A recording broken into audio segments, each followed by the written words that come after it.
সামনে উপবিষ্ট সকলকে আমার আন্তরিক প্রীতি এবং শুভেচ্ছা। আজকের বিতর্কের বিষয় নির্ধারণ করা হয়েছে সম্পদের অপ্রতুলতা নয় বরং দুর্নীতি আমাদের উন্নয়নের প্রধান অন্তরায়। মাননীয় স্পিকার, পক্ষে অবস্থান করছি। মাননীয় স্পিকার, প্রথমে যে দুটি বিষয় এখানে লক্ষণীয় সেটি হচ্ছে দুর্নীতির পরে ই প্রত্যয় এবং অন্তরায়ের আগে প্রধান শব্দটি জুড়ে দেওয়ার মাধ্যমে আমরা বোঝাতে চাইছি যে বাংলাদেশের প্রেক্ষাপটে অন্য আরও হাজারটি গৌণ কারণ থাকলেও দুর্নীতি হচ্ছে আমাদের অগ্রযাত্রার মুখ্য অন্তরায়। মাননীয় স্পিকার, বিপক্ষ দলের প্রথম বক্তা বলে গেলেন প্রাকৃতিক সম্পদের ঘাটতির কথা, কিন্তু আজ আমরা এমন এক প্রেক্ষাপটে দাঁড়িয়ে আছি যেখানে আমাদের বৃহত্তম ম্যানগ্রোভ ফরেস্ট, দীর্ঘতম সি বিচ, সিলেট, ব্রাহ্মণবাড়িয়া বা কুমিল্লার গ্যাসের খনি, দিনাজপুরের কয়লা খনি সহ সর্বোপরি পুরো বঙ্গভূমি জুড়ে উর্বর কৃষি জমি থাকার পরেও আজ স্বাধীনতার 53 বছর পর আমাদের মাথাপিছু বৈদেশিক ঋণের পরিমাণ 80,000 টাকা। মাননীয় স্পিকার, আজ বাংলাদেশের প্রায় 4 কোটি মানুষ দারিদ্র্য সীমার নিচে বসবাস করছে।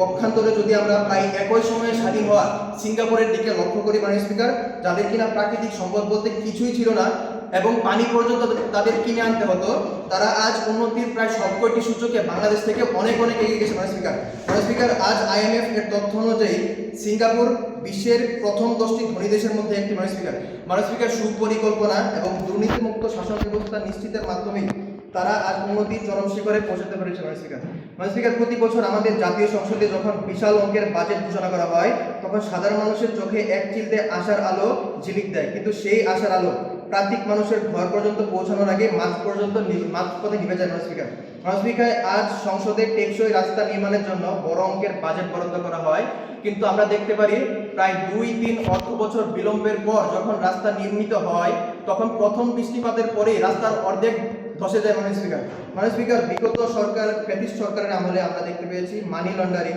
নিয়োগ বাণিজ্য, রূপপুরের বালিশ কাণ্ড, বড়পুকুরিয়ায় কয়লা কেলেঙ্কারি, ফরিদপুর মেডিকেলে পর্দা কেলেঙ্কারি সহ রডের বদলে বাস কেন্দ্রিক যে উন্নয়নের মূলা সাধারণ মানুষের গলায় ঝুলিয়ে রেখেছে তা কিন্তু মাননীয় স্পিকার দুর্নীতির একটি বড় উদাহরণ। মাননীয় স্পিকার, আজকে আমাদের সমস্যা কি নেই তা নিয়ে নয়, বরং আমাদের যা কিছু আছে তা কেন প্রান্তিক পর্যায়ে তৃণমূল পর্যায়ে পর্যন্ত আমরা সুষ্ঠুভাবে বন্টন করতে পারছি না তা নিয়ে। মাননীয় স্পিকার, আজকে আমাদের সম্পদ আছে খনিতে, সম্পদ আছে বাজেটে, কিন্তু সেই সম্পদ মানুষের জীবনের মানচিত্র পর্যন্ত পৌঁছাতে পারছে না। মাননীয় স্পিকার, সেই সম্পদ মানুষের জীবনের মানচিত্র পর্যন্ত পৌঁছানোর আগে দুর্নীতির গর্তে বিলীন হয়ে যাচ্ছে। মাননীয় স্পিকার, সুতরাং আমরা অকথ্য ভাষায় বলতে পারি যে সম্পদের অভাব নয় বরং প্রতিটি সেক্টরে প্রত্যক্ষ বা পরোক্ষভাবে দুর্নীতি হচ্ছে আমাদের উন্নয়নের প্রধান প্রতিবন্ধক। মাননীয় স্পিকার, দুর্নীতি নামক এই বিষ বৃক্ষকে যদি আমরা আজ সমূলে উৎপাদন করতে না পারি তবে বিশাল সম্পদের প্রাচুর্য আমাদের ভবিষ্যতে বাঁচাতে পারবে না। মাননীয় স্পিকার,